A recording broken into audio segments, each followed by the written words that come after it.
un étrange et incroyable fléau venu de l'Est s'abattit sur la Terre. Certains, ignorant qu'un territoire, même celui des États-Unis, est toujours à l'Est d'un autre, lui attribuèrent un caractère politique et trouvèrent enfin une occasion de manifester un mécontentement que personne ne pouvait discuter. Un peu partout, sauf dans les pays qu'on appelle, avec une condescendance suspecte, sous-développés, l'événement fut tout d'abord durement ressenti. Comme le fléau frappait aussi bien les ultras que les libéraux, les gouvernements en place, un instant débordés, reprirent les choses en main et, avec la douceur et la persuasion que l'on connaît, s'employèrent à dissiper une grossière erreur. Il n'y avait plus d'heure, mais d'est en ouest, le soleil se promenait partout. Si brusquement toutes les montres, toutes les horloges, toutes les pendules du monde s'étaient arrêtées à minuit, heure locale, il n'y avait pas à discuter, mais à s'en accommoder, et les hommes, dits civilisés, après un moment d'accablement bien compréhensible, se résignèrent, la vie continuait. Pour une fois, les Français, libérés des contraintes horaires, se montrèrent presque disciplinés.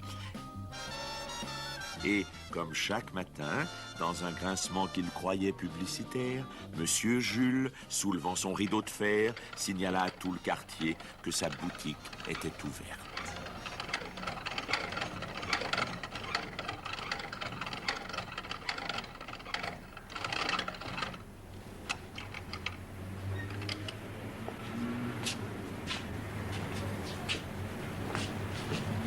Jules, quelle heure est-il? Je sais pas. Comment tu ne sais pas? Le réveil est arrêté, la montre est arrêtée, je sais plus. Dis Amélie, allume quand même la radio. Tout de suite, mon chéri.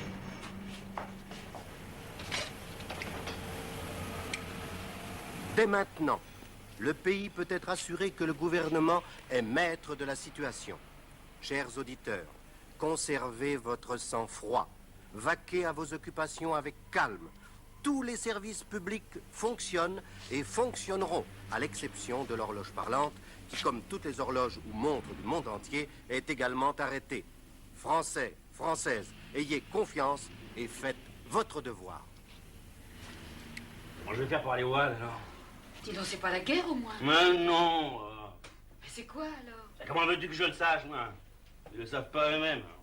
Ah, nous sommes gouvernés. Ils ont tué l'heure. Le réveil dut t'attendre, ma montre, la tienne. Il n'y a plus d'heure. Tu penses pas que ça pourrait être un coup des Martiens, Jules? Ah, avec tout ce qu'on expédie dans le ciel, puis ces hommes qui vont gratter la terre de la Lune, moi ça m'étonnerait pas. Ne te tracasse pas, hein. C'est pas ton de le faire. Prépare-toi plutôt à tenir la caisse. Nous devons faire notre devoir, tu l'as entendu? Non. Mais, Jules... Mais comment on va s'en sortir si on n'a plus l'heure? Ne t'inquiète pas. Autant des Gaulois. Ils avaient des montres. Non, alors. Et pourtant, ils vivaient quand même. Avant tout, faire son devoir. Ensuite, prendre ses précautions.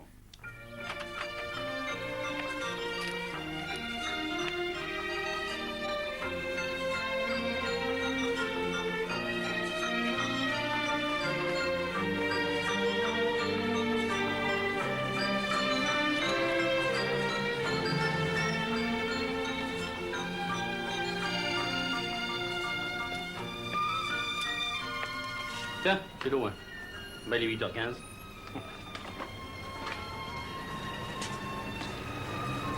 Comme c'est loin. Bonjour, monsieur Jules. Quelle perte?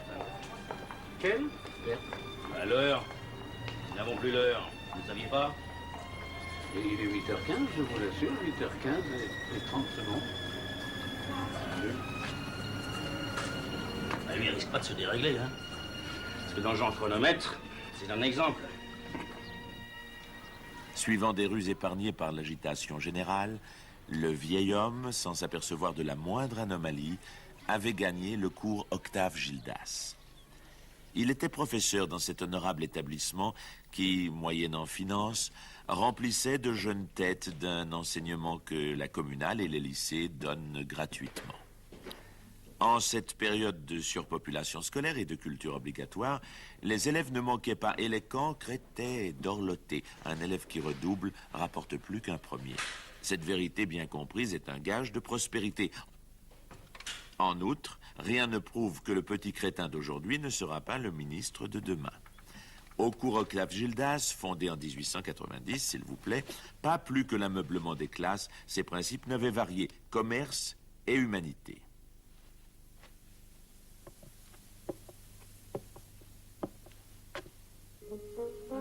J'ai une demi-heure devant moi.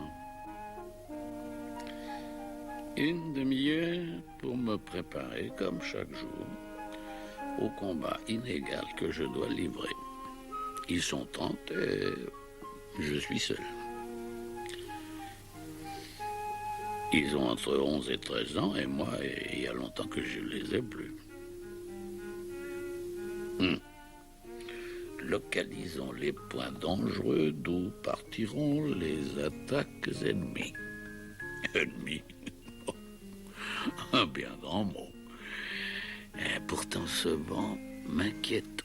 Ce sont des adversaires de taille qui l'occupent. Grolette, l'héritier des fromages du même nom, visage perpétuellement hilar, et son fidèle compagnon Verjou, grand spécialiste des bruits incongrus et autres plaisanteries d'aussi mauvais goût. Sans oublier leurs 3 compères, Titi Caramel, Plume et Lafleur. Composés avec eux, impossible d'échanger. Ils viennent ici avec des intentions très précises et un don d'observation là auquel je rends hommage.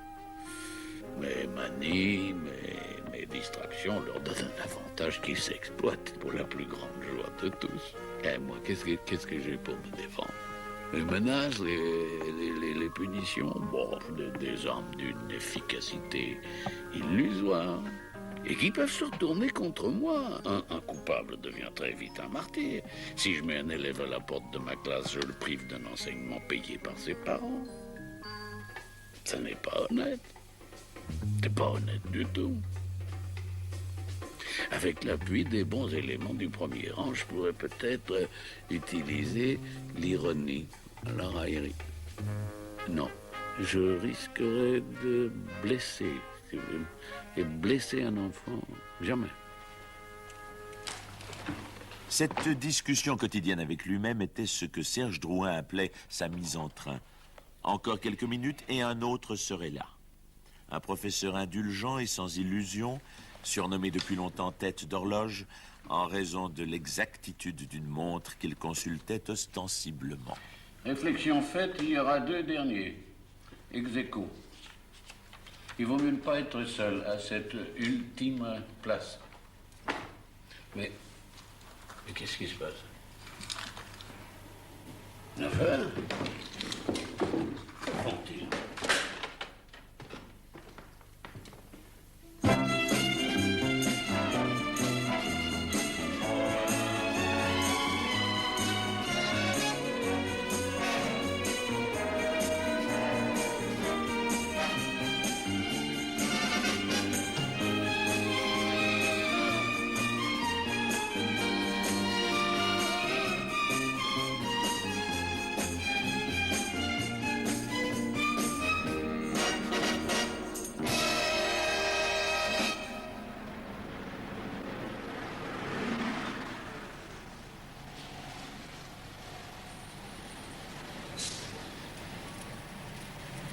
Ceux auxquels Tête d'Horloge pensait prenaient le drame par son bon côté et, sûrs de l'impunité, même les élèves les plus sérieux empruntaient un chemin fait pour eux, celui des écoliers.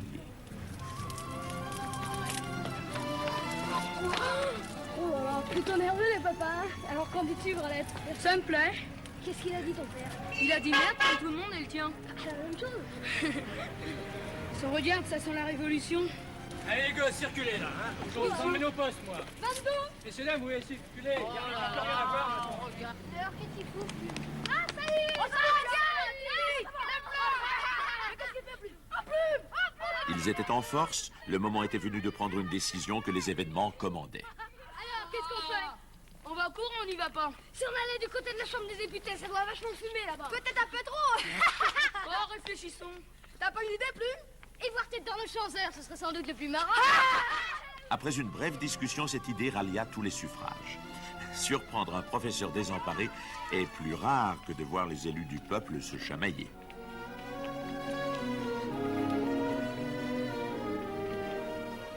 Eh bien, messieurs, que faites-vous là? Enfin, qu'attendez-vous pour aller au cours? Nous demandions si nous n'étions pas trop en avance, monsieur le sous-directeur. Pourriez-vous nous dire l'heure, s'il vous plaît? Vous aurez de mes nouvelles, Verjou. J'aime pas les plaisantins. Mais monsieur n'osera jamais, voyons.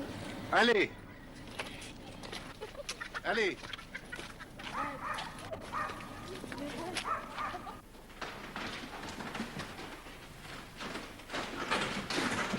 Rome fut à l'origine un village très modeste. Des colons venus d'Albe et de Putain, entrez! Plus d'une demi-heure de retard, messieurs. Je ne vous fais pas mes compliments. Il est 9h35. Vos camarades m'ont donné une excuse particulièrement stupide. Ayez la bonté de m'en épargner la répétition. Gagnez vos places, vous avez perdu assez de temps. Rome fut à l'origine... Duroc, la porte, s'il vous plaît. Rome fut à... Un peu de silence, je vous prie. Je reprends. Rome fut à l'origine un village très modeste. Je comprends rien. La montre de tête d'horloge marche. Sa montre marche. Tête d'horloge à l'heure? Oui, c'est sûr. C'est pas possible. Occupé. Oui, elle marche, c'est extraordinaire. C'est pas possible. Et ils formèrent ce que l'on appelle le septimontium, qui comprend les deux groupes du Palatin, les trois groupes de la Subura et la Velia. Pas de bruit, je vous prie. Quelqu'un a-t-il à poser une question sur cette période attachante de l'histoire romaine? Monsieur! Grolette? Quelle heure est-il, monsieur? Il pourrait bien être l'heure de vous attribuer une consigne. C'est ce que vous voulez savoir, sans doute?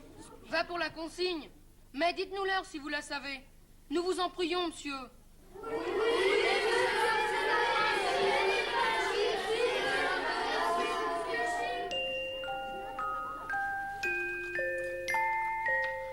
Il est 10h12.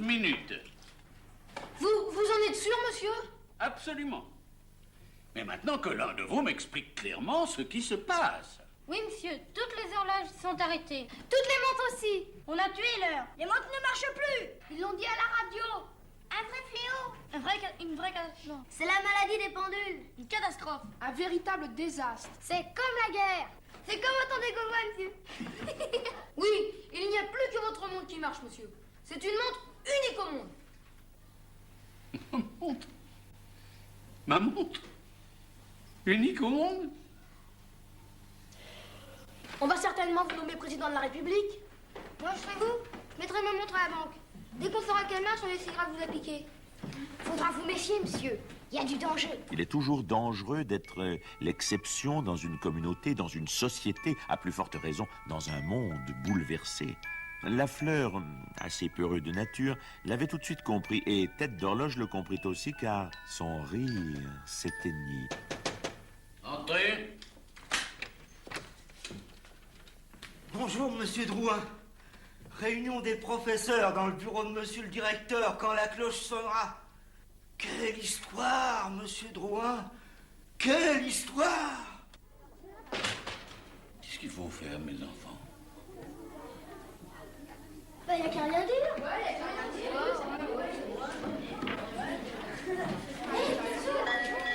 la réunion, ne parlez pas de votre monde, monsieur. Sinon, ils vont tous vous sauter sur le poil. Vous avez raison, Virginie. Monsieur, monsieur, soyez prudent, vous connaissez le directeur. Je serai prudent, Verjou.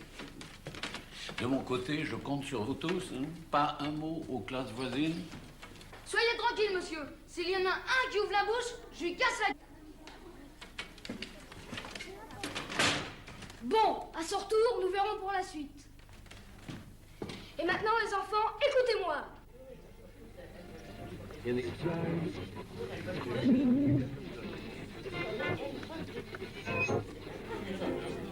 Tout le monde est là, monsieur le directeur. Bon. Mesdames, messieurs, depuis ce matin, comme vous tous, je suis à la tâche. Cette tâche très lourde qui est la mienne, qui est la vôtre. Je guette avec anxiété des nouvelles plus rassurantes. C'est en vain. Vous m'avez vu pencher sur ce poste comme l'honnête ouvrier sur son établi. À partir de cette comparaison hardie, Serge Drouin perdit le fil d'un discours qui devait être un modèle du genre. Des répercussions catastrophiques pour la France. Ces questions spatiales dont nous avons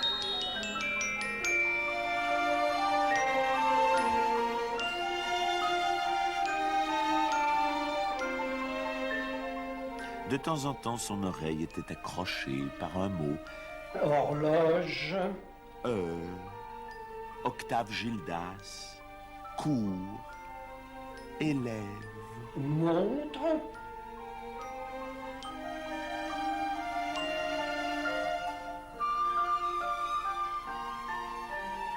France.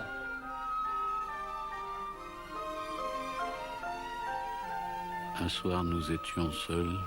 J'étais assis près d'elle. Elle penchait la tête et sur son clavecin laissait tout en rêvant flotter sa blanche main. Ce n'était qu'un murmure. On eût dit les coups d'aile d'un zéphyr éloigné glissant sur des roseaux et craignant en passant d'éveiller les oiseaux.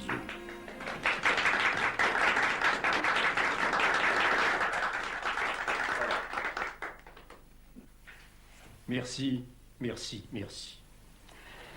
Je vous ai promis une surprise. Oh, il a monté la chose. Qu'est-ce qu'il a remonté? Un diabolo. Il appelle ça un tablier. Un tablier de cuisine. Un sablier de cuisine. Laisse-moi voir aller. Attends une seconde. Le brave, l'honnête, le fidèle sablier de cuisine de nos arrière-grands-parents. Je vais vous en indiquer l'utilisation. C'est d'une simplicité enfantine. Monsieur le sous-directeur, dont vous connaissez tous le dévouement. Le dévouement. Oh, messieurs, je suis... Taisez-vous. Monsieur le sous-directeur, dis-je, sera chargé de cette tâche délicate. Dès qu'il arrivera, les classes commenceront. Toutes les heures, il fera un signe et on agitera la cloche. Une petite démonstration s'impose. Pendant que commençait une explication technique sur la meilleure manière d'utiliser cet instrument empirique, dans la classe de tête d'horloge, la discussion battait son plein.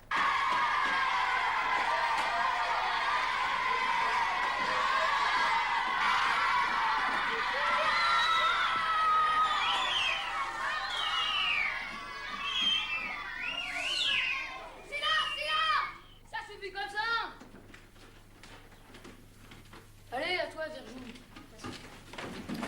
Je résume. Tête d'horloge est notre professeur. Notre possessif. Donc, tête d'horloge est à nous, avec sa toquante. Sa toquante est notre toquante. Ouais!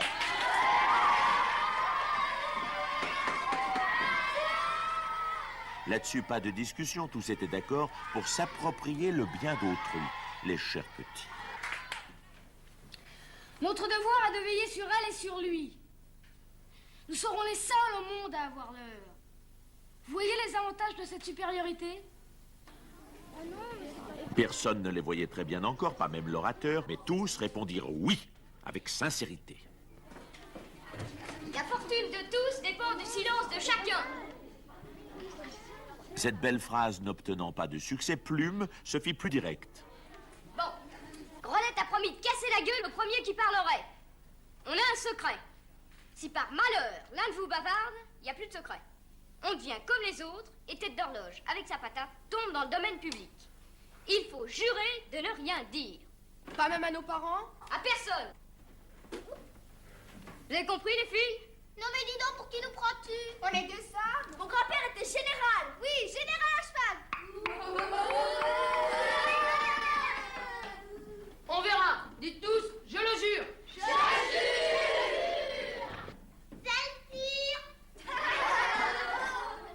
Ça va, vous pouvez sortir.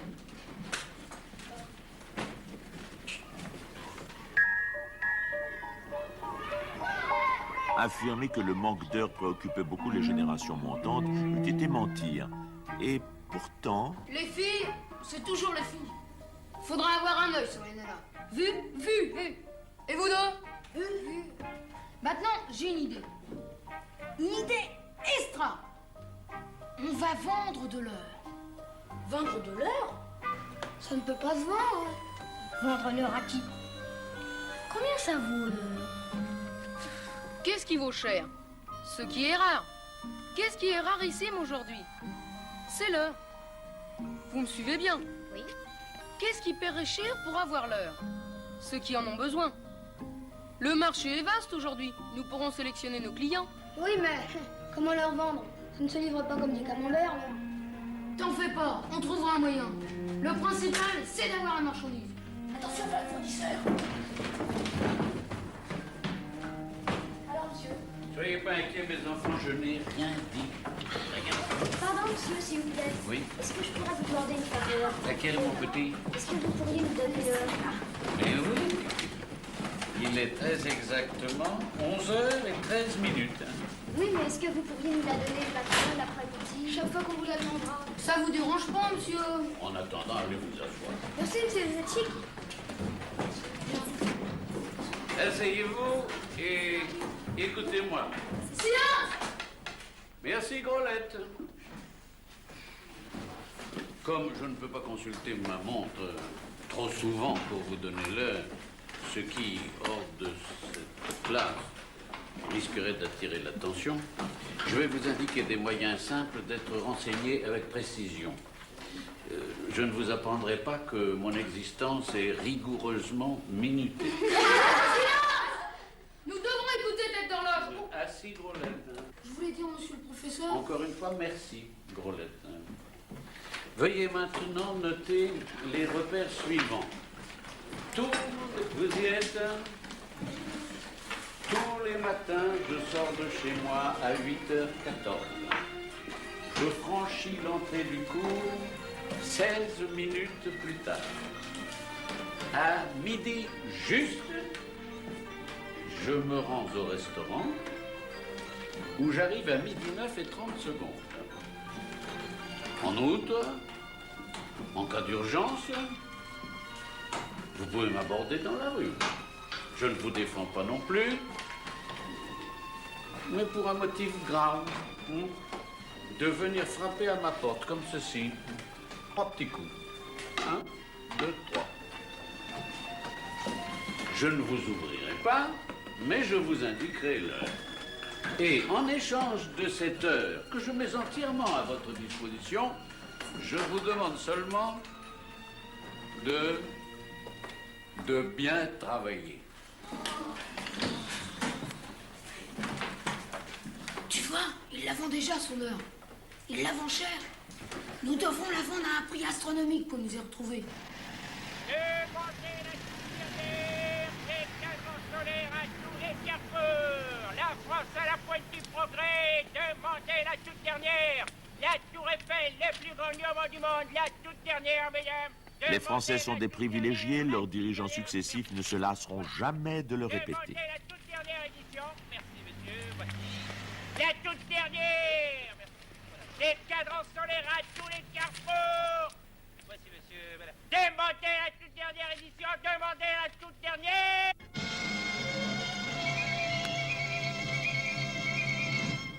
Bonsoir. À l'heure où je vous parle, excusez-moi, actuellement, veux-je dire, le mot heure n'ayant plus cours, comme vous le savez, le Conseil des ministres n'est pas encore terminé. Les membres du gouvernement sont toujours réunis pour essayer de résoudre la crise la plus déroutante que nous ayons connue. Dès qu'il en aura la possibilité, le porte-parole du gouvernement viendra ici même vous rendre Supposons compte que tu es de l'heure. ce Que que fut ferais-tu? cette séance. L'heure? Oui, supposons que ta montre marche et qu'elle soit la seule à marcher encore. Que ferais-tu? Attends, voyons, laisse-moi réfléchir. J'ai l'heure et personne d'autre ne l'a, que fais-je? Eh bien, c'est tout simple. Je vais trouver le chef du gouvernement et je mets mon heure au service de la nation. Ouais, tu la donnes comme ça, gratuitement. Oui? Tu refuserais donc de faire fortune avec ton heure? Là n'est pas la question. Je ne dis pas qu'éventuellement, si on me proposait... Puis tu m'agaces, j'ai pas l'heure. On a trop vendu, quelle misère. 5, 10, 11, 12, 13, 14... Un mois encore comme ça et on peut se retirer à la campagne, ma poulette. 55, 60, 70, 75... Tu es sûr du numéro de téléphone? Ah oui, je te l'ai dit, je l'ai piqué dans l'agenda à mon père. Mais qu'est-ce qu'il fait, tête d'horloge? On l'a peut-être raté. Oh, parle pas de malheur. Tiens, voilà.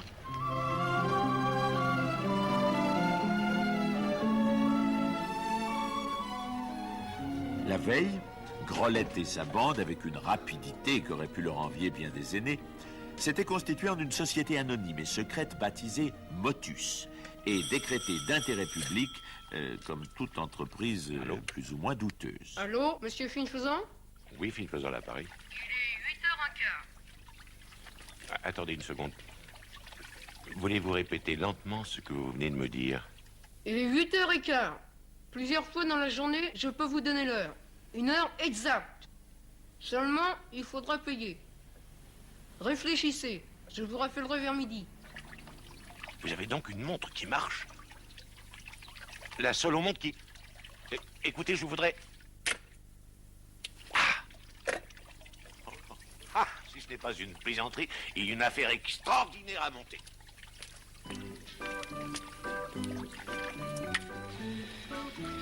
Dans la bouche de Finefaisan, le grand FF pour les milieux d'affaires, un homme capable de vendre des places au paradis aussi facilement que des bons du trésor, ses paroles n'étaient pas des paroles en l'air.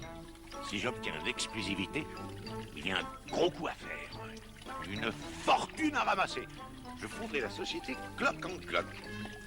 C'est un nom qui sonne bien. Et Finefaisan, que Verjou avait choisi comme client parce qu'il était le richissime patron de son père, se décerna mentalement le titre de président fondateur d'une société qui, elle, ne serait pas anonyme. Quand il alluma sa première cigarette, la Clock and Clock lui avait déjà rapporté plusieurs milliards. Un instant, il pensa que l'on s'était moqué de lui. Pourtant, cette conviction était loin d'être absolue. En affaires, un sens tout à fait exceptionnel lui permettait de ne s'engager que dans les bonnes opérations. Son flair ne le trompait jamais. Mademoiselle, s'il vous plaît. Bonjour, monsieur. Bonjour. Je n'irai pas à mon bureau ce matin. Alors dites à mes directeurs que je ne veux être dérangé sous aucun prétexte. Hein? Aujourd'hui, j'ai un travail fou. Bien, monsieur. Au revoir, monsieur. Au revoir. Puis, comme chaque fois qu'il jouait une grosse partie, sûr de ne pas être dérangé, Finefaisan se précipita sur ses dossiers ultra confidentiels. Les canailleries des pieds nickelés ou autres fantaisies en bande dessinée, cela l'inspirait. Chacun ses méthodes particulières de travail. Ignorant les transactions commerciales dont son heure faisait l'objet, Tête d'horloge, lui, se félicitait d'avoir avec si peu de choses obtenu ce que depuis toujours il souhaitait, l'amitié et la confiance de ses élèves. Il ne faut pas désespérer des enfants. Ils ne sont jamais aussi noirs qu'on se plaît à les voir.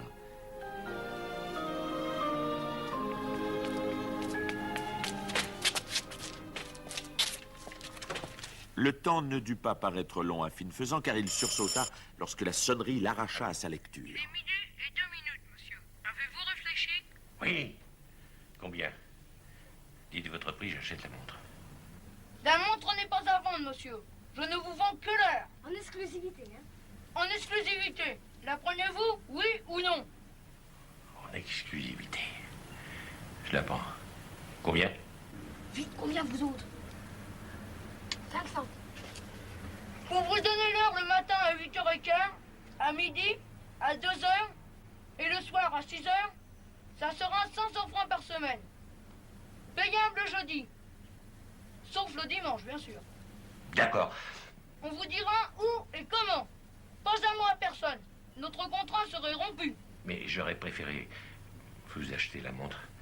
Je suis prêt à la payer n'importe quel prix. Combien? Les flics, les mecs!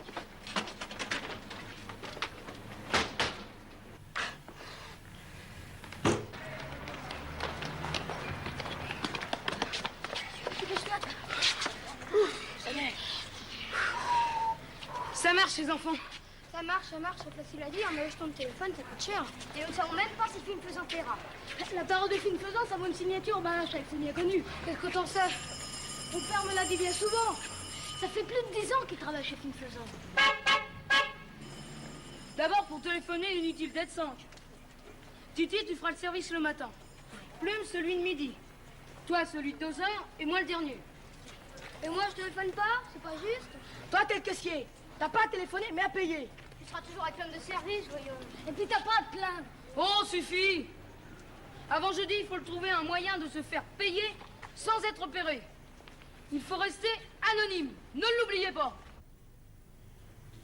Messieurs, au moment où le monde entier est privé d'heures seul, la Clock & Clock est à même de la lui fournir. Alors faites-moi une étude de marché, hein? Prospectez la clientèle, établissez un mode de distribution et étudiez-moi aussi un barème d'abonnement. Par contre, une étude de prospective est inutile. Nous avons l'heure, messieurs. L'heure. Je n'ai pas besoin de vous en dire plus. Je peux compter sur vous. Soyez sans crainte, patron. Allez, bon courage, mes amis. Tous repartirent avec la certitude qu'à l'abri de l'acier blindé du coffre, une montre marchait. Une fois la porte fermée, quelle preuve-je qu'il ne marche pas? Hein? Je peux très bien supposer que mon chronomètre fonctionne normalement. Alors attention, hein? Elle marche. Bien entendu, monsieur. Elle a toujours marché. J'ai l'heure. Branchez le magnéto. Allô, monsieur Finfaisant? Ici la société Motus. Vous entendez? Allô, oui? Il est 14 heures. Il est 14 heures. Écoutez, justement, je n'ai pas encore déjeuné, alors si vous vouliez me faire le plaisir...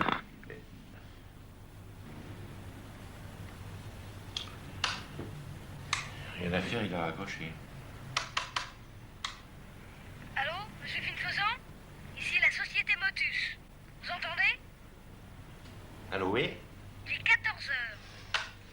À votre avis, c'est une voix d'homme ou une voix de femme? C'est bizarre, cette petite voix. On dirait une voix d'enfant. Oui, sûrement une voix qu'on déguise. Et puis tout ça, ça m'est égal. Hein? J'ai des informations que je sais juste et personne ne me demande d'en vérifier les sources. Alors, mademoiselle, venez déjeuner, je vous invite. Merci, monsieur.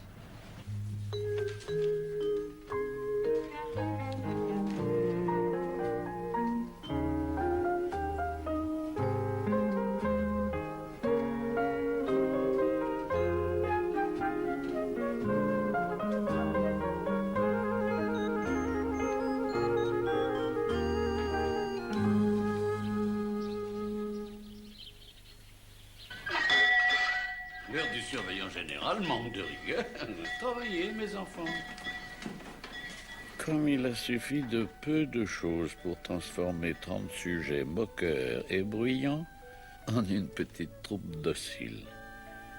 Descendu de mon estrade, j'ai franchi l'invisible barrière qui sépare le monde des grands de celui des petits. Pour la première fois, je me sens des leurs, ou plutôt, eux me sentent des leurs. Oui. Me voici admis dans leur clan, mon vrai clan. Bon.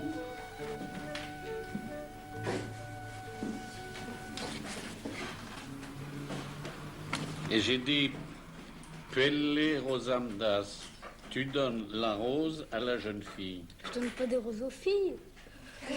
Mais pour une fois, faites un petit effort. Le sous-directeur du cours, Octave Gildas, avait le teint de plus en plus brouillé.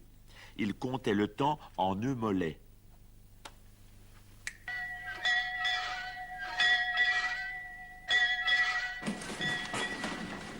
Allons, c'est l'heure, partez, puisque vous y êtes autorisés.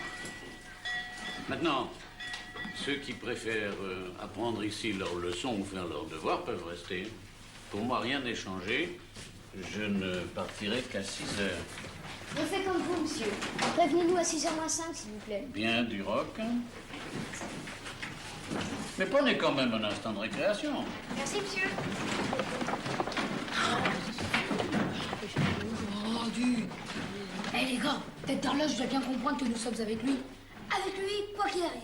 Et en cas de danger, on défendra lui et sa montre. Eh, les gars, regardez. Avec les nanas, on peut tout craindre.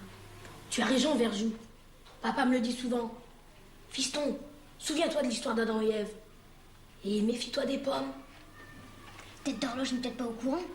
On pourrait le mettre en garde. Pour l'instant, ouvrons l'œil. Tu crains la concurrence? Non, la trahison. Oh non, mon chéri, range ton livre, c'est pas le moment. Oh, j'ai pas fini. Bon, alors, sois mignon, dépêche-toi, hein. Bonsoir. Bonsoir, pas.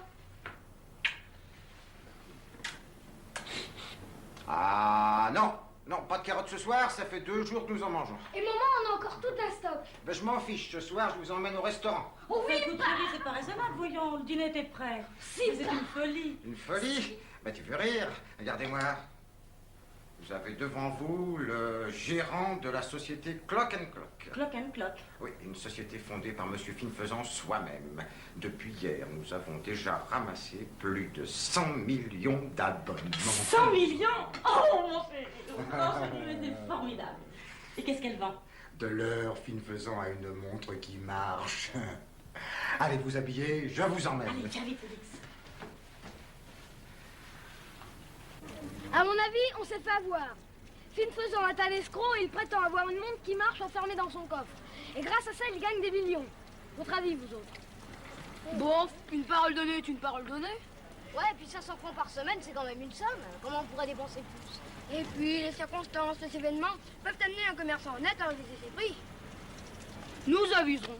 Ouais, c'est ça, nous aviserons. En attendant, il y a plus urgent. Verjou, tu fileras discrètement les filles. D'accord? Dis, Grelette, n'oublie pas que demain c'est jeudi.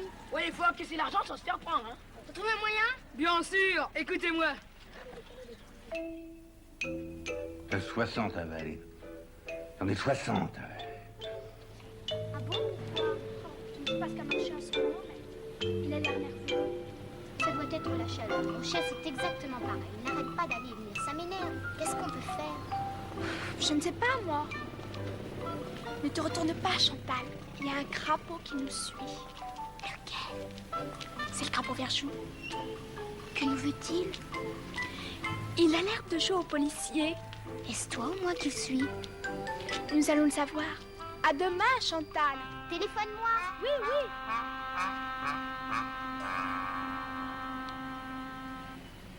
Fais un peu l'accident, là. À aucun moment les filles ne m'ont vu, mais sur le boulevard, je note. Oh, me fatigue pas. Dis simplement que les nanas t'ont semé. Pauvre cloche, va. Pauvre cloche. J'aurais bien voulu t'y voir, moi. Ah, mais c'est la vérité. Tu t'es fait avoir comme une cloche. Attention, tête d'horloge. Allez, viens, la fleur. Ne faisons pas attendre Finefaisant. T'as raison, rouillons-nous. Allez, vas-y. La pauvre cloche. C'est vous, le pauvre cloche. Il y a vraiment des mots qui sonnent. Ils sont pas regardés, hein.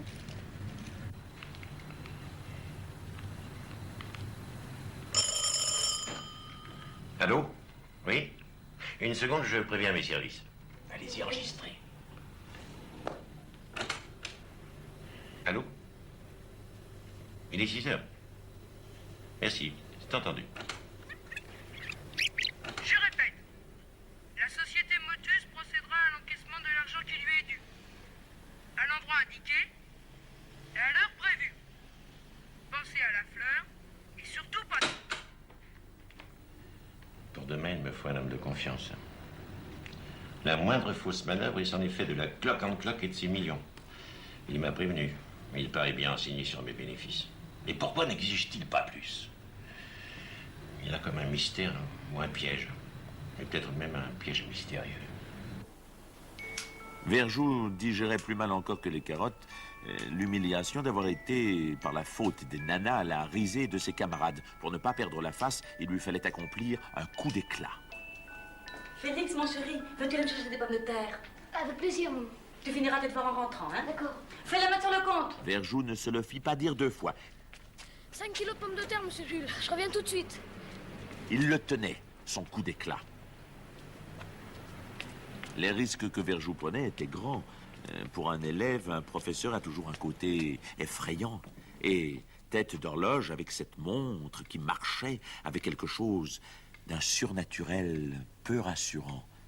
Il a une horloge. Une horloge qui marche. Cela dépassait l'imagination. Et pourtant, Verjou n'en manquait pas. Qu'est-ce que c'est? C'est moi, Verjou, monsieur. Maman est très inquiète parce que papa n'est pas encore rentré. Elle pense qu'il est très tard, alors je viens vous demander l'heure pour la rassurer. Il n'est que 19h33 minutes, Verjou. Merci. Bonsoir. Merci beaucoup, monsieur.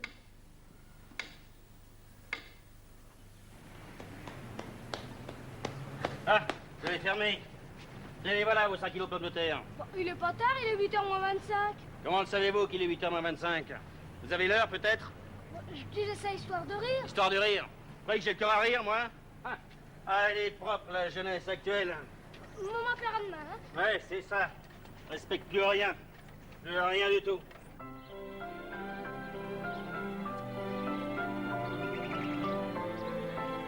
Dans un Paris qui avait du mal à oublier sa fébrilité, il existait encore des havres de paix. Et ce jeudi-là, l'un d'eux avait recueilli la société Motus au complet.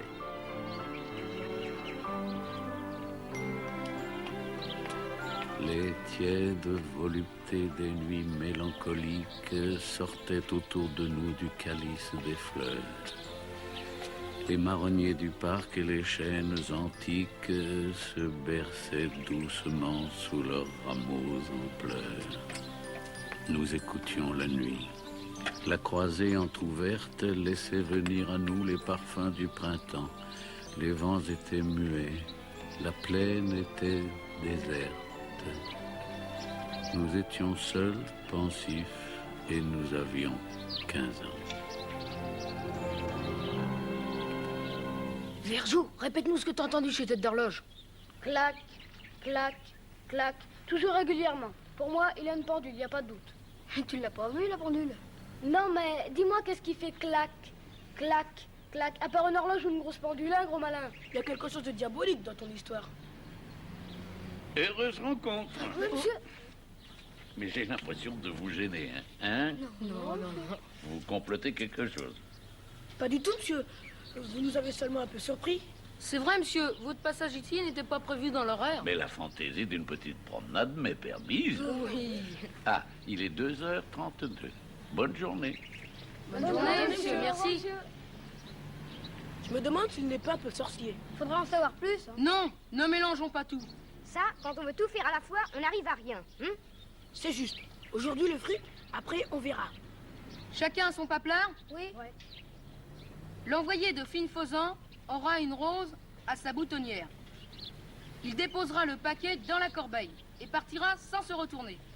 Fu, le premier qui l'aura repéré ira chercher le fric dès que le bonhomme s'en ira. Le papier servira d'alibi. Bon, ça va. Éloignons-nous. Le moment le plus dur était venu, le moment d'attendre. Et la sérénité demande un long apprentissage. Et si Finefausan ne tenait pas sa parole? Le temps passait et aucune rose ne fleurissant à l'horizon, un certain découragement vint tempérer l'espoir des premiers instants. Et si son messager avait eu un accident? C'est peut-être lui. L'alerte n'avait duré qu'un instant. Seule une fleur avait donné cette lueur d'espoir. Comme employé de confiance, Finefausan avait certainement dans ses services quelqu'un de plus reluisant. Le temps de prélever des morceaux de pain abandonnés, et le clochard était reparti émietter ses trouvailles au moineau. Les poètes ne sont jamais pauvres.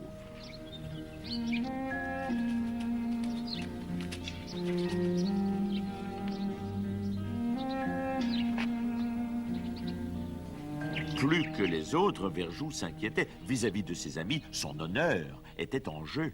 Bah Félix, qu'est-ce que tu fais là? Oh papa, Mais enfin, je t'avais donné de l'argent pour aller au cinéma. c'est qu'avec le soleil et puis le bon air, je préférais... Mais toi, papa, tu avais dit à maman que cet après-midi, tu serais très occupé. Moi, oui, enfin, c'est-à-dire que...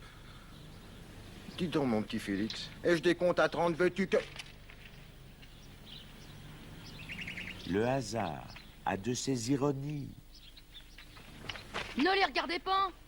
Nous avions tout prévu, sauf ça. Finefausan aurait pu en choisir un autre ou venir lui-même. Comment Verjou va-t-il s'en sortir? Vous occupez pas, c'est un crack. Félix, tu peux me rendre un grand service, un très grand service. Dans l'allée centrale. Non, non, regarde pas. Il y a une corbeille à papier que tu n'as peut-être pas remarquée. Aussi pas. Bon, eh ben, je vais passer près d'elle, et tout en t'amusant, essaye de voir qui s'en approchera. Il prendra quelque chose quand je m'éloignerai. Tu m'as bien compris? Oui, pas. Bon, alors ce soir à la maison, tu me le diras. Mais pas dans ta mère. C'est tout pas? C'est tout, et c'est d'une importance capitale. Embrasse-moi. Voilà, maintenant, fais semblant de jouer. Immobile, Verjou suivit des yeux un père agissant comme tous l'espéraient, et il regretta une gifle qui lui eût donné meilleure conscience pour ses mensonges à venir. Et il en viendrait.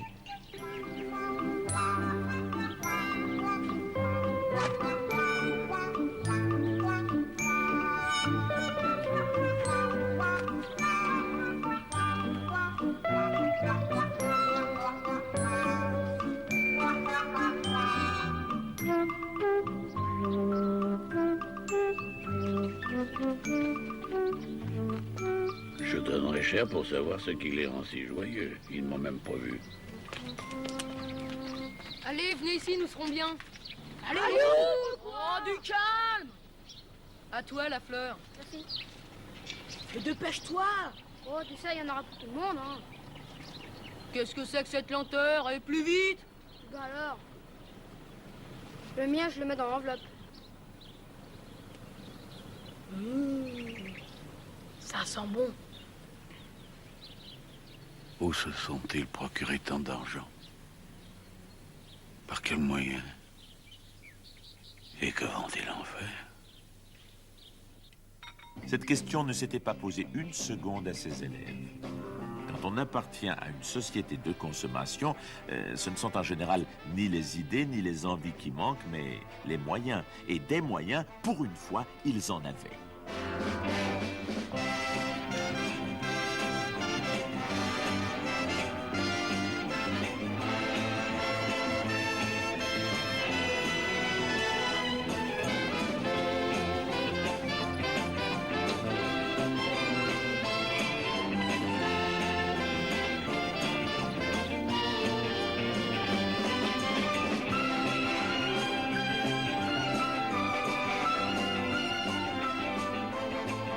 Pour la société Motus, ce jeudi-là avait autant d'éclat qu'un jour de fête carillonnée.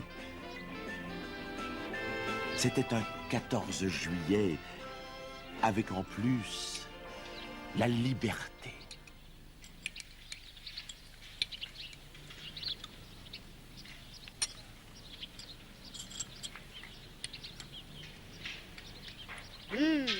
Les religieux, ça m'inspire. Et moi, je les aspire. Petit drôle, va.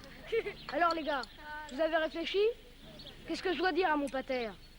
Ce soir, il veut savoir qui a ramassé l'argent. J'avais pourtant dit à Finefaisant qu'il ne devait sous aucun prétexte essayer de savoir qui lui fournissait l'heure. Finefaisant a tort de cause, Grolette. L'affaire est purement Verjou. Si je dis n'avoir vu personne, mon père me prendra pour un imbécile et je n'y tiens pas. Évidemment, c'est pas marrant. Voyons, qu'est-ce que je pourrais bien faire? Ça y est, Verjou, j'ai trouvé.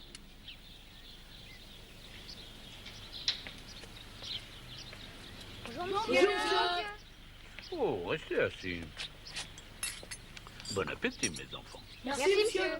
Vous ne voulez pas prendre quelque chose avec nous, monsieur? C'est de bon cœur. Vous êtes gentil, mais non merci. Oh, c'est la moindre des choses, monsieur. Non, assistant. Sincèrement, Verjou. Minute, Monsieur. Ça nous fera plaisir. Une autre fois, peut-être. Hein. Au revoir, monsieur. Bon après-midi.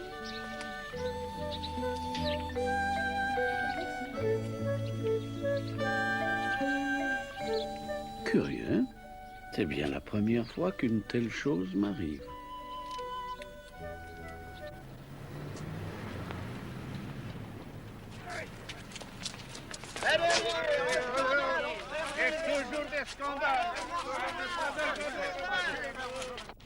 Mesdames, Messieurs, le Conseil des ministres exceptionnel que le président de la République a réuni vient de se terminer.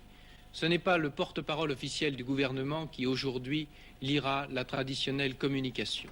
Monsieur le Premier ministre vous parle. Nous n'aurons jamais assez de mots pour fustiger Ceux qui, profitant de la panique générale créée par le manque d'heures, amassent des fortunes scandaleuses, sans songer un seul instant à la nation en péril. La justice est en marche et rien ne l'arrêtera. Français, Françaises, inlassablement, ceux qui vous gouvernent, Messieurs, quelle unis surprise. comme un seul homme, et même comme plusieurs, poursuivent des efforts qui bientôt porteront les fruits de la victoire. Que puis-je pour vous? Et que me vaut une visite aussi inattendue? Épargnez-nous votre étonnement, fin faisant. Vous savez très bien que les bureaux de la société Clock and Clock viennent d'être fouillés et que la police y exerce une surveillance discrète. Ensuite? Vos directeurs nous ont appris que vous déteniez une montre dont le fonctionnement toujours régulier justifiait la vente de l'heure par votre société et les bénéfices considérables que vous en tirez. Peut-on me reprocher quelque chose? Vraiment? Mes livres, mes comptes, mes contrats? Tout est en règle. Mais on ne vous reproche rien, fin faisant. Nous sommes simplement venus vous annoncer que, par décret, la Clock and Clock vient d'être nationalisée. Et je vous serais reconnaissant de me remettre la montre, origine et cœur de cette société. Ma montre? Ah ça, jamais! Elle est mon bien, ma propriété, mon gagne-pain. Aucune loi, aucune force. Voici le décret. En le lisant, vous verrez que vos intérêts sont préservés. Ah, puis voici autre chose encore. Une vieille affaire un peu oubliée. Une erreur de jeunesse. Qui vous a valu quelques ennuis, d'ailleurs. Vous vous en souvenez? Ensuite, vous avez fait mieux. Et plus intelligemment. Je continue? Non, ça suffit. Inutile de remuer le passé. Je suis un homme d'avenir, moi. La preuve? J'en fais don à la patrie. Fin faisant fit une brève et inutile prière. Si par miracle, elle marchait. Bah dites donc, cette montre est arrêtée? Arrêtez? Ah oui! Ça, par exemple. Mais c'est impossible. À 2 heures, elle marchait encore. Vous n'en possédez pas d'autres? Ah, hélas, non. Bah, croyez bien que je le regrette. Mais maintenant, je vais vous dire la vérité. Je ne suis qu'un intermédiaire, car il existe réellement une montre marchant normalement. Alors j'achète l'heure et puis je la revends. Rien de malhonnête dans cette transaction. Je la reçois. Oui, bah, trouvez autre chose, fin faisant, vous nous décevez, mon vieux. Oh, je vous donne ma parole d'honneur. Soyons sérieux, voulez-vous? Ma parole d'honneur en vous vient une autre. Décrochez vous-même. Je dois être mon fournisseur. Allô? Comment? Bah, il n'y a plus personne. J'ai entendu une voix qui disait il est exactement 18 heures. Eh bien, messieurs, j'espère que vous êtes convaincus de ma bonne foi. Permettez que j'avertisse mes bureaux. Car si la Clock and Clock ne donnait pas l'heure à ses abonnés, ce serait une malhonnêteté dont vous seriez responsable, hein? Il est 18 heures. Et maintenant, messieurs? Nous vous emmenons. Fin faisant s'y attendait. Même une société nationalisée ne peut vendre sans ennui une marchandise d'origine aussi incertaine que l'heure de la Clock and Clock. Édition spéciale, l'heure retrouvée, demandez-leur. Édition spéciale. S'il vous plaît. Tenez.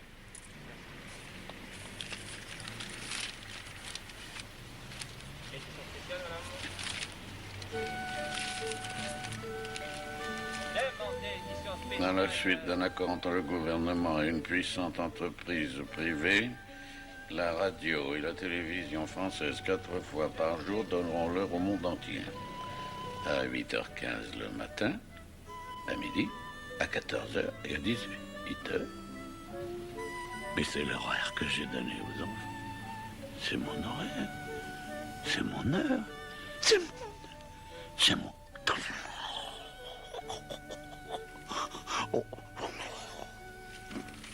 Oh, les canailles. Oh, les canailles. C'est incroyable. Ils ont vendu l'heure. Et quelle heure?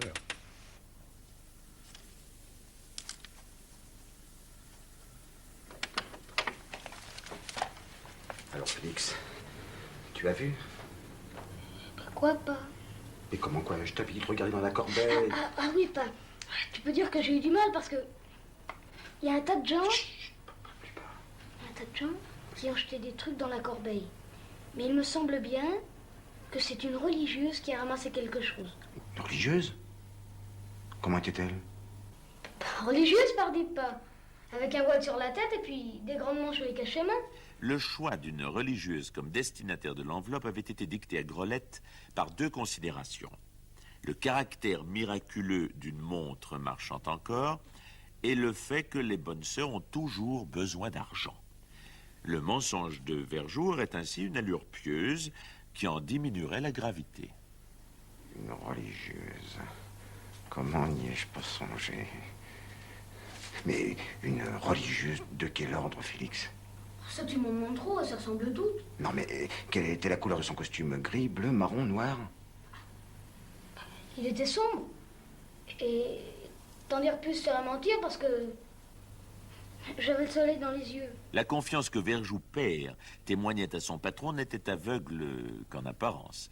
Il avait regardé ce que contenait l'enveloppe avant de la jeter scrupuleusement dans la corbeille. L'argent lui avait fait penser à un chantage dont Finefaisant faisait les frais. Avec une religieuse dans l'histoire, tout changeait. Faire la charité avec discrétion, ce n'est pourtant pas son genre. Alors, mon chéri, on rentre sans venir m'embrasser maintenant?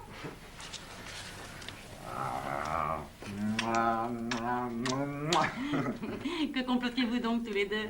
Papa t'es venu voir mes devoirs, maman. Je t'ai appelé plusieurs fois cet après-midi, hein. Ça répondait pas à ton bureau. Tu n'étais pas? Oui, en effet, j'avais plusieurs rendez-vous avec des clients très importants. Tu sais, j'ai eu une journée terrible, ma chérie. Bon, allez, à table. Verjou se sentit frère d'un papa qui mentait aussi bien que lui. Qu'avait-il fait? Cela ne le regardait pas, mais il aurait parié avec la certitude d'être gagnant que son père revenait du cinéma.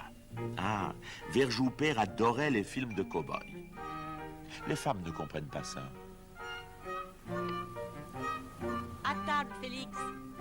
Oh la maman.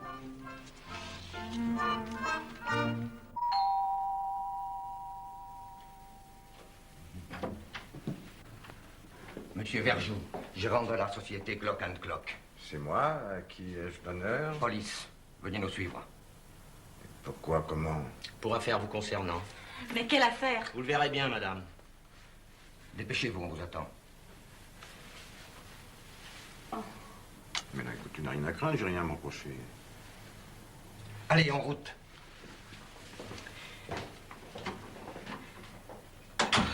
Il faut si peu de choses pour faire d'un innocent un condamné. Et Verjou se demanda s'il n'y avait pas eu confusion entre le père et le fils.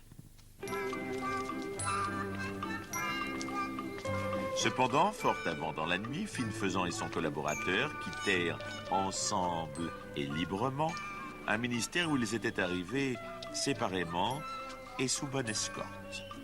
Le témoignage de Verjou père avait été décisif.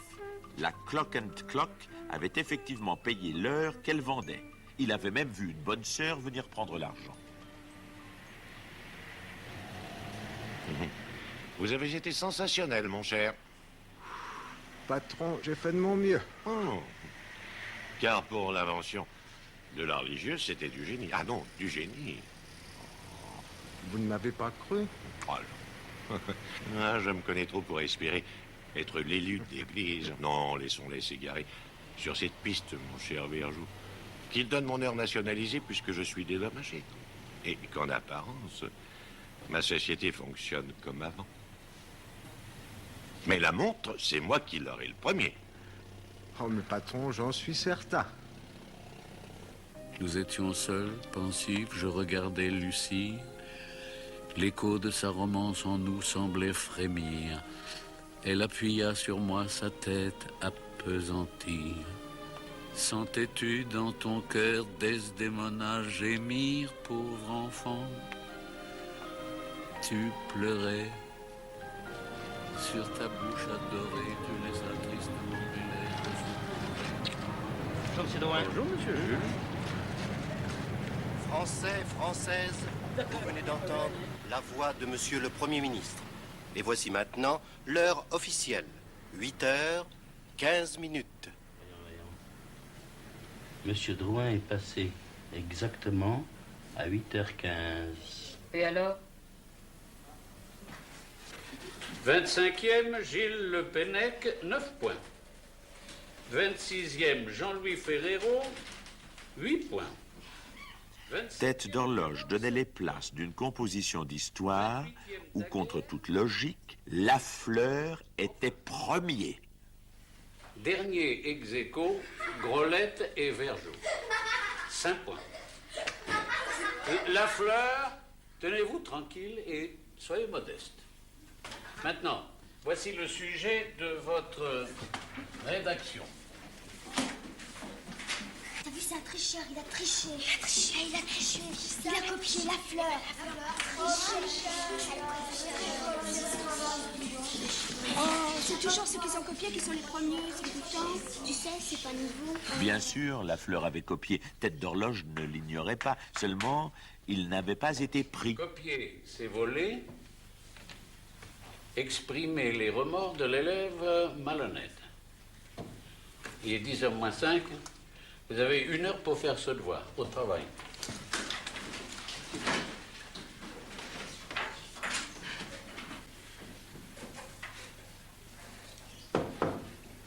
Et toutes les plumes se mirent à courir sur le papier, à l'exception de celle de Lafleur, qui se demandait ce qu'il y avait à dire sur un tel sujet.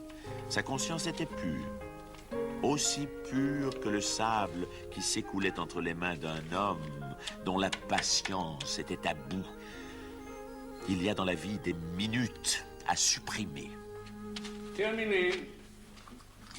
C'est l'heure. Donnez-moi vos devoirs. Oui.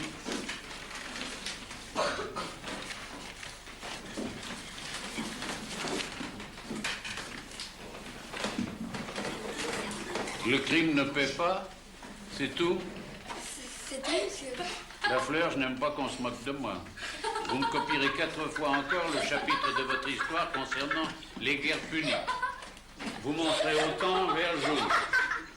Il faut connaître les guerres pour mieux les détester. Les 5 points que Vergeot avait récoltés n'étaient que des points d'encouragement. Tête d'horloge n'aimait ni la guerre, ni les guerriers. Je vous l'avais dit que l'heure, il nous la ferait payer. Aujourd'hui, c'est vous. Demain, ça sera Titi Caramel, Plume ou moi. C'est régulier. Notre fortune dépend de sa bonne volonté et de notre travail. T'as l'air sombre, Titi, t'es pas d'accord? Plaisante pas, Félix. Je me demande pourquoi Tête d'horloge nous a demandé d'attendre ici. J'ai peur qu'il ait deviné quelque chose. S'il veut sa paire de fric, nous allons le savoir. Venez, les gars.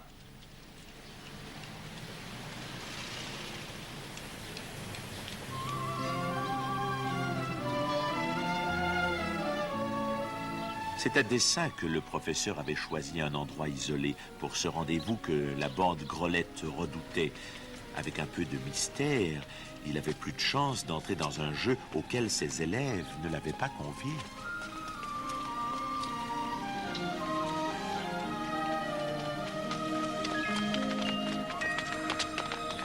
Bonjour, monsieur. Bonjour. N'ayez pas ces visages inquiets. Une simple mise au point. Combien? Combien quoi, monsieur? Combien vendez-vous l'heure que je vous donne? Et comment? Devant une telle précision, il n'était plus possible de reculer. Il valait mieux dire la vérité, car l'heure, c'était Tête d'horloge, et lui seul qui la possédait.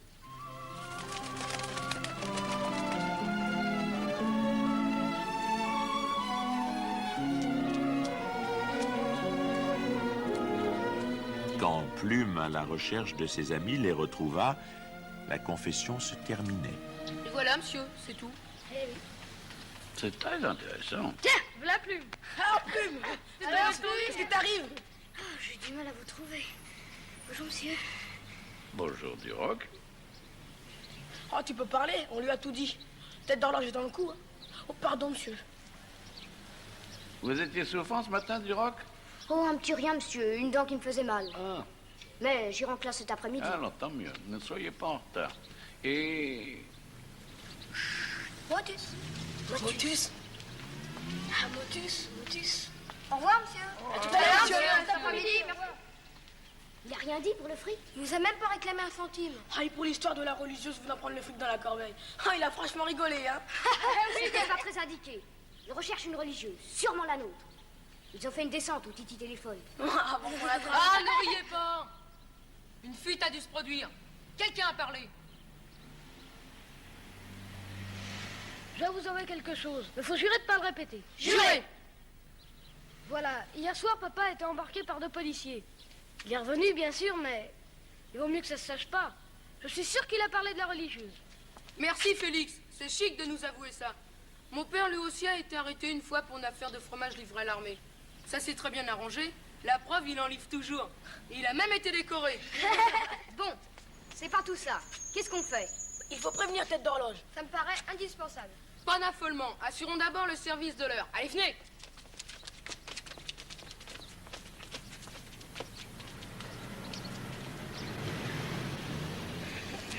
Oh non, c'est marrant. Une seconde de plus et nous nous faisions piquer dans la cabine téléphonique. Il y a de la police partout. Ah bah, l'affaire est grave. Une faisant a trahi sa parole. Alors que faire? Allons déjeuner. C'est à tête d'horloge de décider.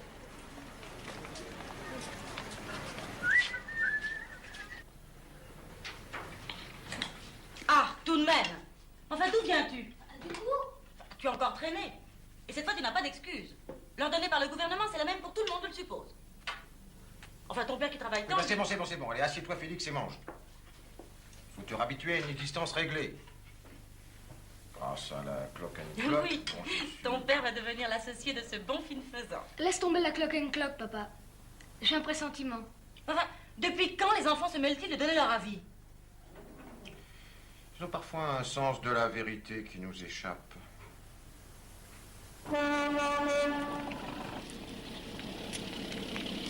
Le problème n'est pas aussi simple que vous semblez le croire. C'est vrai, monsieur? Eh oui, il n'y a pas de preuve formelle que votre client ait trahi sa parole. Et les flics en civil, alors? Comment dites-vous, monsieur Duroc? Pardon, monsieur, je voulais dire les policiers qui cherchent la bonne sœur. Ah. Et vous ont-ils arrêté, questionné? Non, monsieur. On parlait pas de malheur, monsieur. Vous n'avez donc encore que de simples présomptions. Et l'on ne peut priver le monde de l'heure sur de simples présomptions. Vous allez voir, monsieur, si ce sont de simples présomptions. La société Motus n'a pas le droit de cesser son service de l'heure sans être sûr qu'il y a un danger réel. Il faut donc acquérir cette certitude. Il est 13h... Il est 13h55. Allons servir monsieur Finfaisant. Verjou, sois bref. 2 heures, toc, et tu raccroches. J'y vais. Quel métier. Il est 2 heures. Ça y est. C'est bon pour nous.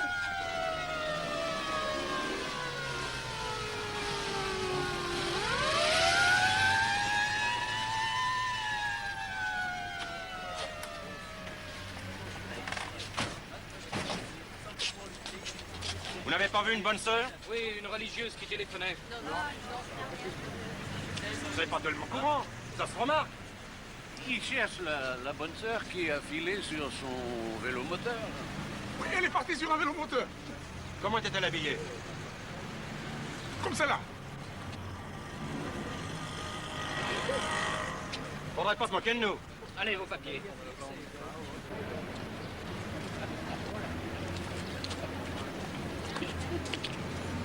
Le spectacle valait la peine d'être vu. Hein. Alors vous êtes convaincu, monsieur? Ah, ça complètement. Vous n'aviez pas tort. Hein. Continuer à fournir l'heure risque de devenir dangereux. Ah oui, si l'un de nous était pris, la police serait pas longue à vous trouver. Moi. Oui, monsieur, Hein? on vous piquerait notre montre. Ah, c'est fort probable. Il faut toujours être correct. Hein. Verjou, Grolette, allez téléphoner tout de suite à votre client que vous cessez la fourniture de l'or pour rupture de contrat de sa part. Et ensuite, vous nous rejoignez au cours. Compris, monsieur. Vous n'allez tout de même pas téléphoner de là. Cherchez une autre cabine. Et nous, en classe hein? On sera pas en retard avec vous. Mais je suis jamais en retard. Jamais. Allô, monsieur Finefaisan? Nous interrompons la fourniture de l'heure pour rupture de contrat, de votre part.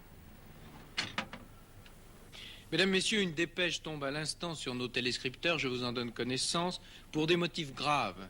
Le gouvernement vient de remettre sa démission au chef de l'État. Des difficultés imprévues et indépendantes de sa volonté l'ont contraint à cette regrettable décision. Un leader de tendance modérée aurait été pressenti pour former le nouveau cabinet. Première conséquence, l'heure officielle est supprimée. D'un trait de plume, la Clock and Clock fut dénationalisée et Finefaisan se retrouva seul en face de lourdes responsabilités que Verjou père ne tenait plus du tout à partager. Ils m'ont ruiné. Mais c'est à moi de faire les frais de leur stupidité. Je les avais pourtant bien prévenus, vous vous en souvenez, Verjou? Et les malheureux clients de la Clock and Clock? Bah, je pense qu'il faudra les rembourser. Bah, vous perdez la tête, Verjou. Nous ne rendons pas ainsi de l'argent durement, mais honnêtement gagné. Nous allons d'abord faire savoir à nos clients que l'arrêt de nos services est momentané. Quand pour des raisons imprévisibles, il y a des coupures de gaz ou d'électricité. Est-ce que quelqu'un parle de vous rembourser? Bah, non, évidemment. Bah, dans la fourniture de l'heure à nos abonnés, il peut se produire une coupure. Ah, évidemment, si ces coupures se prolongeaient, il pourrait y avoir des plaintes, des procès. Enfin, un tas de choses qui durent des années. Et je ne veux absolument pas que mes clients en arrivent à ces moyens désespérés. Une montre fonctionne dans Paris, et moi, Finefaisan, je l'aurai. Ne vous dérangez pas, mes enfants. Je viens, hélas, vous annoncer une mauvaise nouvelle. Le ministère est tombé, et l'heure ne sera plus donnée par l'ORTF.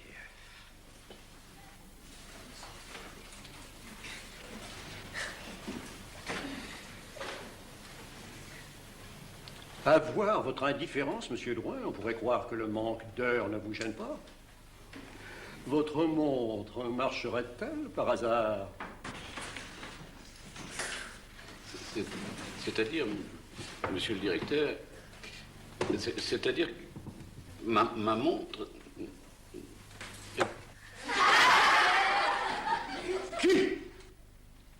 Qui a fait ça? Il aura affaire à moi, ce malheureux. Monsieur Drouin, je vous charge de trouver le coupable et de me l'envoyer. Il ne restera pas une minute de plus dans cet établissement. Je vous salue, monsieur. La colère est mauvaise conseillère. Formidable, mon vieux, tu nous as sauvés. Tu crois? Silence.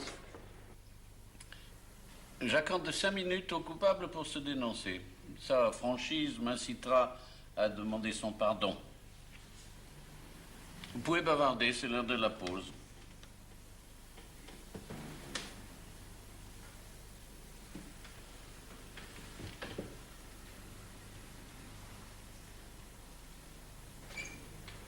File dehors, Verjou. Tiens-toi devant la porte. Avec ce carreau cassé, on peut tout entendre du couloir. Monsieur, Hum? je peux sortir? Oui, oui. Oh, merci, monsieur. Plume, toi qui parles bien, explique. Monsieur, il n'y a pas de coupable. Ou bien nous sommes tous coupables. Comment, Duroc?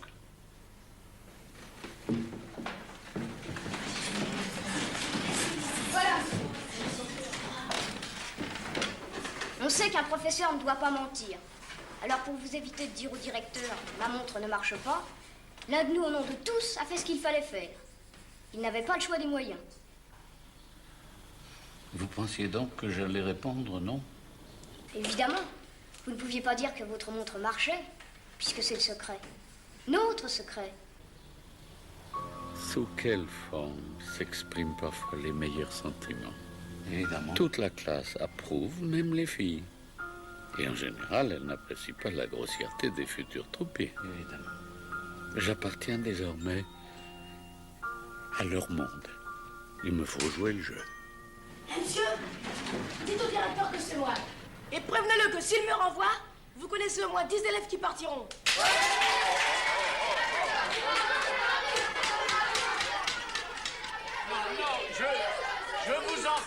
Je vous en prie, pas de désordre.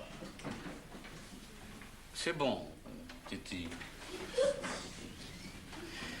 Il n'y aura pas de suite à cette histoire, je m'en charge.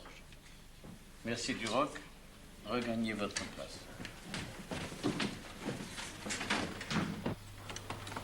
Verjou, c'est fini. Vous pouvez rentrer sans bruit et sans munitions.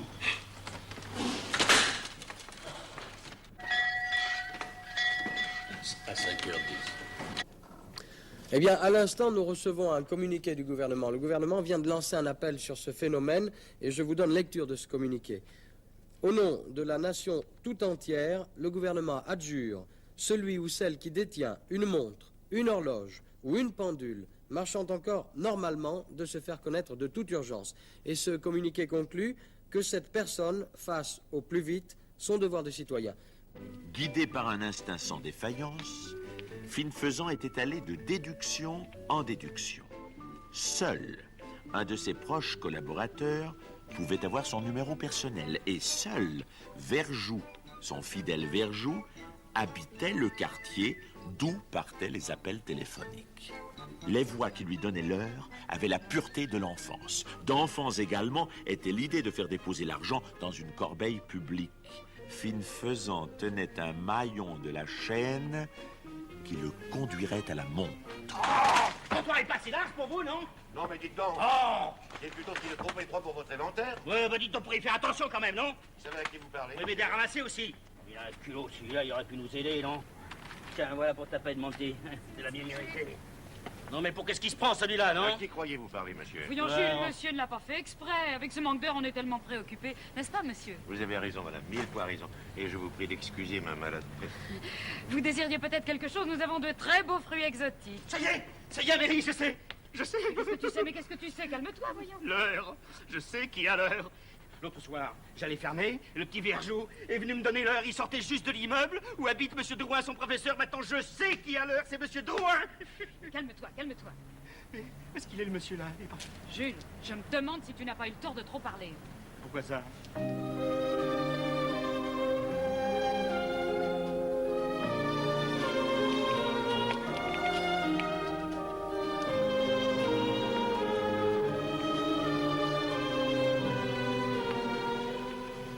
Tiens, là, monsieur Drouin.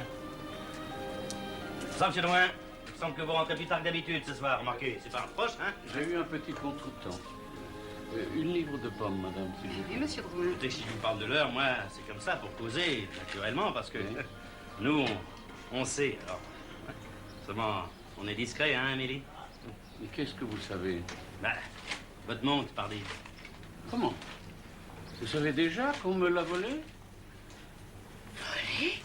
Ah oui, au bout de la rue, il y a 20 minutes de ça. Je viens de porter plainte. Qu'est-ce que je vous dois, moi? Non, aujourd'hui, monsieur Drouin, les pommes, on vous en fait cadeau. Oh, je peux pas. Ah, si, si, si. Si, monsieur Drouin. C'est gratis, allez. Allez, à bientôt, monsieur Drouin. Bah, t'as fait du propre. Mais écoute. Tais-toi! Tu devrais te cacher la tête sous tes légumes, ou disparaître sous terre. Complice de voleurs, quelle honte!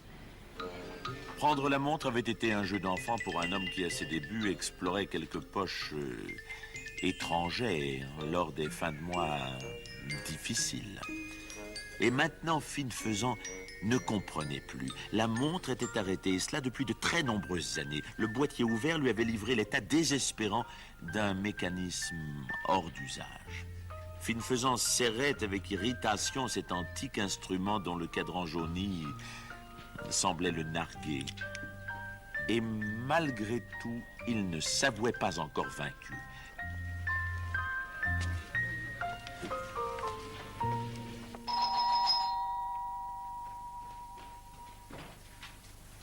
Bonjour, jeune homme. Mes parents sont sortis, monsieur. Ah, mais ça n'a aucune importance. C'est vous que je suis venu voir. Tenez, c'est pour vous. Merci, monsieur. Regardez. Alors, ça marche les études? Oui, monsieur. Ah, et vous avez de bons professeurs? Oui, monsieur. C'est bien ça. Mais les camarades sont gentils? Oui, monsieur. Mais le matin, c'est pas trop dur de se lever? Non, monsieur. Non. Est-ce que le latin vous intéresse? Oui, monsieur. Et le manque d'heures ne gêne pas les classes? Non, monsieur. Justement, je voudrais savoir l'heure. Mais cette montre n'est pas à vous. Tiens, comment le savez-vous? Elle appartient à notre professeur. Monsieur Drouin, il faut la lui rendre. Où l'avez-vous prise? Ah, mais je ne l'ai pas prise, mon cher enfant. Je l'ai trouvée rue Saint-Jacques. Oui. Et justement, je me demandais qui avait pu la perdre. Allez, racontez-moi tout. Pourquoi? Nous sommes des amis, non? Alors, des coups de téléphone. Comment votre professeur vous donnait l'heure? Allez, je vous la rendrai. Non! Ce nom frappa Finefaisant. C'était un nom sans appel, un nom définitif. Verjou était encore à l'âge où l'on meurt pour un secret. Tiens. Prends-le. Et tu diras que c'est toi qui l'as trouvé. Au revoir, jeune homme.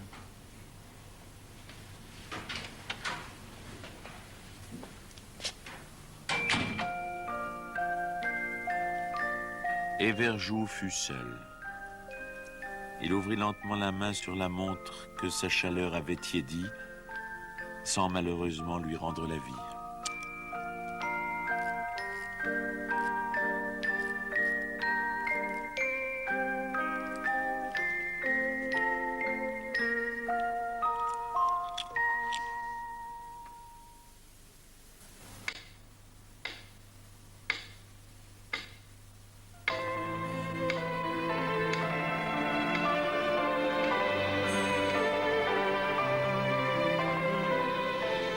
Je regardais Lucie. Elle était pâle et blonde. Jamais deux yeux plus doux n'ont du ciel le plus pur sondé la profondeur et réfléchi l'azur. Sa beauté m'enivrait.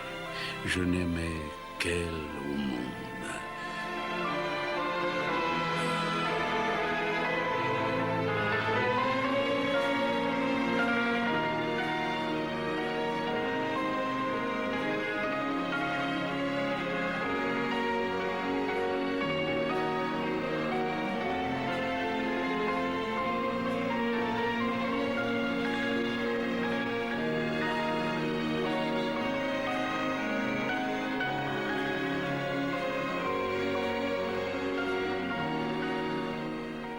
La lune, se levant dans un ciel sans nuages, d'un long réseau d'argent tout à coup l'inonda. Elle vit dans mes yeux resplendir son image.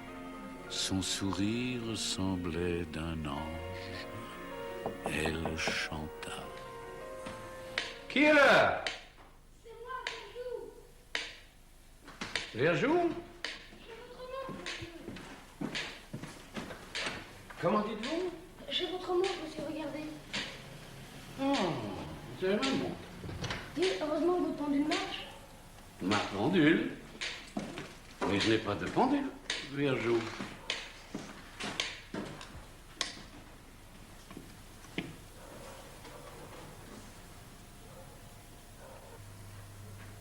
Prenez cette chaise, Verjou. Je dois d'abord vous remercier. Où avez-vous trouvé ma montre? Rue Saint-Jacques, monsieur. En allant faire les courses, j'ai heurté du pied. Une chance, hein? C'est singulier, j'étais persuadé qu'on me l'avait volée. Le voleur a dû la faire tomber, regardez, elle ne marche plus. Ma montre ne marche plus, dites-vous? Voyons un peu. C'est ma foi vrai, elle est arrêtée. Vous croyez que c'est grave? Elle ne marchera plus jamais? Plus jamais nous n'aurons l'heure? Vous voulez rire, Verjou? Cette montre est tombée je ne sais combien de fois. Demain, elle marchera. Aussi bien qu'avant, monsieur? Aussi bien. Ah, merci, monsieur. Ah, j'allais oublier. Le directeur ne donnera aucune suite à l'incident de cet après-midi. C'est un incident purement émotif, lui ai-je dit, pourvu que ça ne se reproduise pas. Et sachez que Tête d'Horloge est votre ami à tous.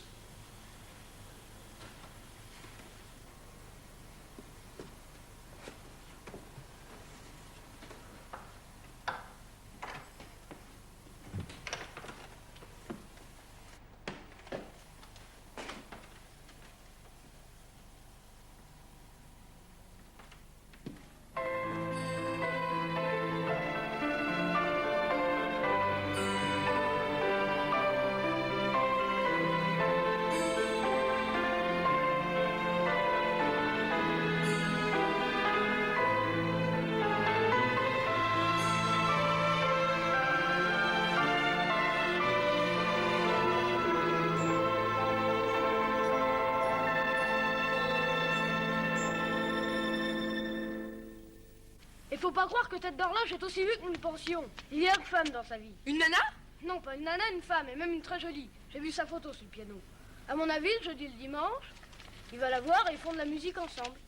Bon, le principal, c'est qu'il ait réparé sa montre. Grolette manquait totalement de poésie. Pour préserver le prestige du professeur et surtout le sien, Verjou avait omis d'indiquer à ses camarades qu'il avait confondu le clac-clac du métronome et celui d'une pendule.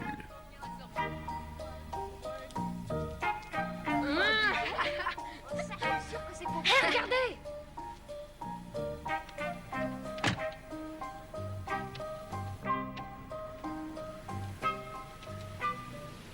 Où est passée Tête d'Horloge? Mais c'était la voiture de Finefaisant! Elle a enlevé Tête d'Horloge. Vite, vite, allons prévenir les autres! Allons, Le dépêchons! crime ne doit pas payer. En principe. La mobilisation n'est pas la guerre. C'est encore une chose qui reste à prouver, vous diront certains, mais celle décidée par Grolette s'effectuait à un rythme accéléré. Sans distinction d'âge ou de sexe, des classes les plus laborieuses aux milieux les plus aisés, partout, on recrutait. Pas de discussion, pas d'hésitation, pas de défection. Pour une fois, c'était vraiment l'union sacrée.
Ce matin, je vous ai fait porter un mot chez vous par un messager.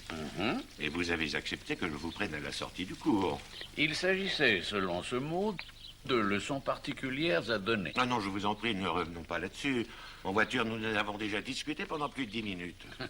14 minutes, monsieur, exactement. Oui. Si vous le voulez bien, parlons de choses sérieuses.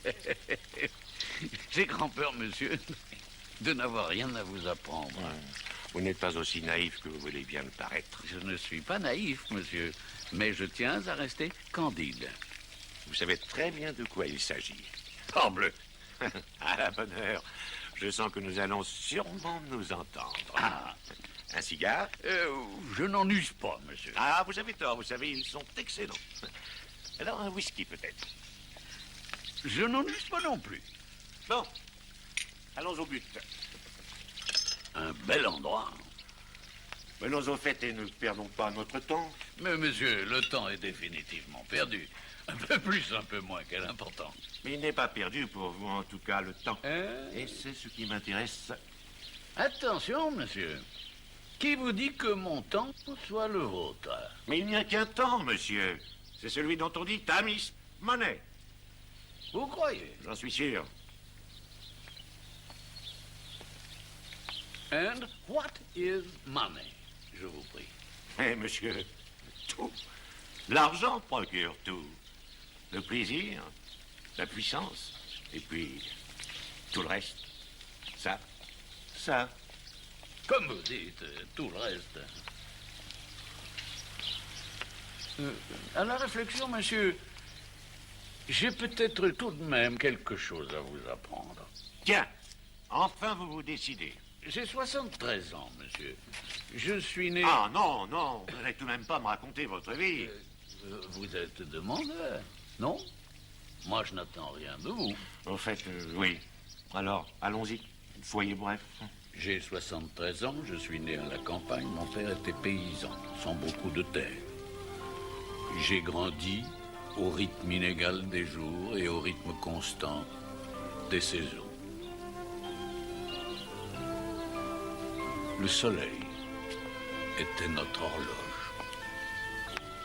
Comme les bêtes, l'homme qui vit près de la nature acquiert très vite le sens précis de la seconde qui fuit et de la minute qui vient.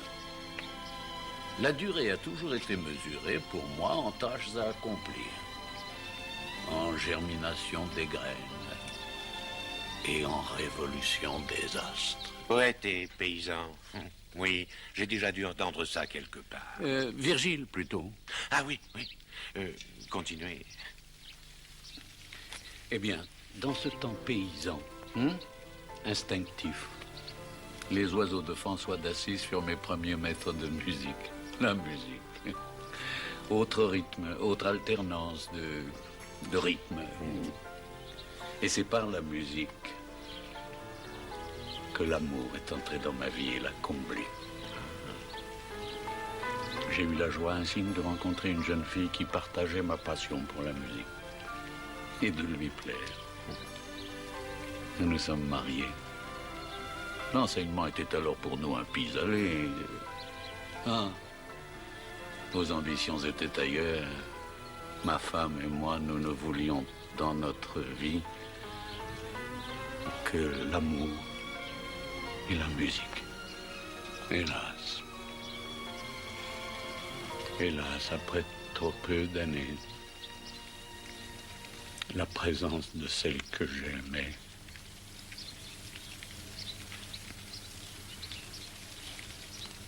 la mort, monsieur. Vous comprenez? Je comprends. De son vivant, nous chantions notre accord. Depuis, notre accord est devenu si total que nous n'avons même plus besoin des sons.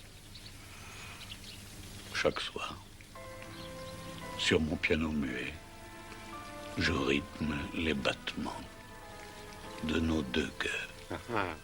C'est très joli, très émouvant. Mais voyez-vous, moi, ce qui m'intéresse, ce sont les battements de votre montre. Elle n'en a pas, monsieur. Déjà, quand elle était celle de mon père, elle ne marchait pas. Il n'en avait pas besoin, pas plus que moi. Aujourd'hui, cet accord avec le rythme universel nous fournit l'heure à une minute près. Fantastique. Mais parlons affaires. Combien voulez-vous pour me fournir vous-même l'heure? Impossible. Bon, dites un prix. Non, monsieur. Un pacte d'affection me lie à mes élèves. Ils ignorent l'origine véritable de mon heure. Ils croient qu'elle m'est fournie par ma montre. Vraiment? Ainsi peuvent-ils, sans malhonnêteté, vous la vendre. Tiens. Mais si je vous la vendais, moi... Oui. Eh bien... Eh bien quoi? Je détruirais le pacte qui me lie à eux. Vous avez trop de scrupules, mon cher ami, croyez-moi. Et je me mépriserais moi-même. Réfléchissez. C'est fait. Mon heure n'est pas celle du commerce, monsieur. C'est celle du cœur. Vous vendre mon heure, ce serait me vendre moi-même. Allez!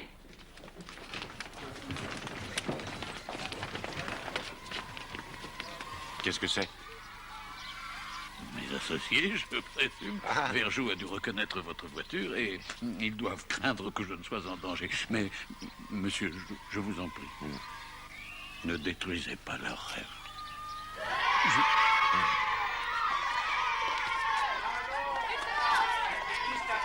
Hein? Vous croyez-vous? Où est tête d'horloge? Nous voulons tête d'horloge. Rendez-nous notre professeur. Qu'en avez-vous fait? Il est à nous. Silence! Non, mais... si vous êtes sage, vous allez le voir, votre tête d'horloge. Tenez, le voilà. Vous nous enlevez, monsieur? Pas du tout, je suis ici de mon plein gré. N'ayez pas peur, monsieur. Nous sommes tous là. Et votre montre? Eh bien, personne n'y a touché. Pas même lui? Pas même lui. Mais pour qui me prenez-vous? Hein? C'est moi qui ai demandé à votre professeur de venir ici. Pour me donner une leçon sur la valeur du secret. Pas autre chose. Et j'ai compris. En remerciement, je lui remets ce cadeau coûteux, mais inutile symbole d'une civilisation tyrannique et inhumaine. Elle est très très belle, mais je ne sais si je dois... Oh, mais c'est un plaisir pour moi de vous l'offrir. Merci. Elle est très belle, mais elle marche pas. Allez, venez, monsieur, venez. Oui, j'en prenais pas sûr. Venez, monsieur. Allez, Excusez cette invasion. Et toute la classe, entraînant son maître, était partie, laissant Finefaisant appauvri d'une montre et plus riche d'un souvenir. Ce qui est équitable.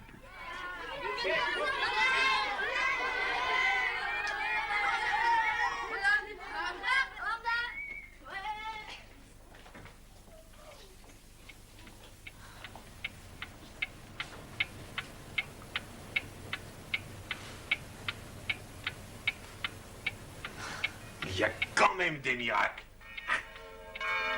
Le ciel ne pouvait rester insensible à ce premier pas que l'homme d'affaires faisait vers un peu plus d'humanité. Montre, horloge et pendule étaient guéris. Aussi mystérieusement qu'il était venu, le mal était parti. Pourquoi? Comment? Le gouvernement au pouvoir s'en attribuerait certainement le mérite, et ceux que le fléau avait épargnés s'en moquaient. Seule la vieille montre que Tête d'Horloge gardait dans son gousset avait d'importance. Quant à l'autre, elle eut le sort que tous les enfants souhaitaient.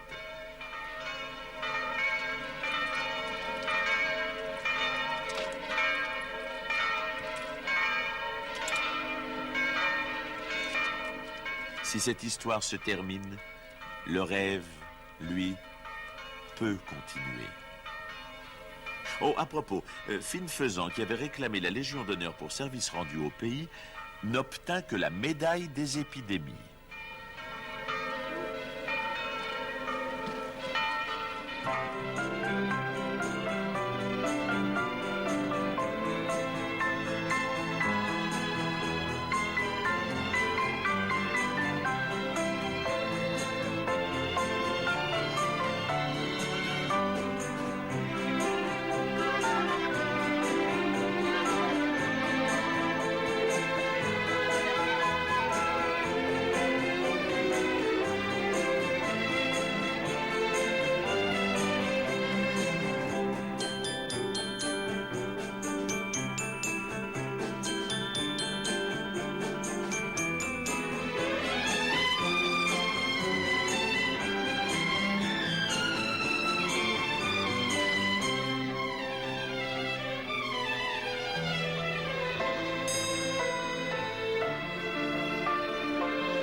Leslie Stevens vous invite à